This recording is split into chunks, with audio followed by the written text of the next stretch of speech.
এইখন অসমত আমি যিকোনো কাৰণতে এইখন অসমক আমি নেপাল কৰিব নোৱাৰো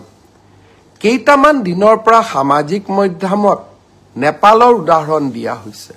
আমি অসমত লাচিতৰ উদাহৰণ দিম আমি অসমত আমি মহাৰাজ পিথুৰ উদাহৰণ দিম আমি ভগদত্তৰ উদাহৰণ দিম আমি ভূপেন হাজৰিকাৰ উদাহৰণ দিম আমি জুবিন গাৰ্গৰ উদাহৰণ দিম আমি নেপালৰ উদাহৰণে অসম নচলাম আজি এটাই মই কথা ক'ব খোজো এটাও যদি অসমৰ সম্পত্তিক আজি আমি হানি কৰো আটাইতকৈ দুখ জুবিন গাৰ্গে পাব কাৰণ এইখন জুবিনৰ অসম আমাৰ সকলোৰে জননী আৰু জন্মভূমি মই সকলোকে কৰজোৰে অনুৰোধ কৰো নেপাল কৰাৰ প্ৰচেষ্টা নকৰিব কাৰণ ইয়ে জুবিনৰ আত্মাক আটাইতকৈ কষ্ট দিব আইনে তাৰ কি ব্যৱস্থা ল'ব পিছৰ কথা কিন্তু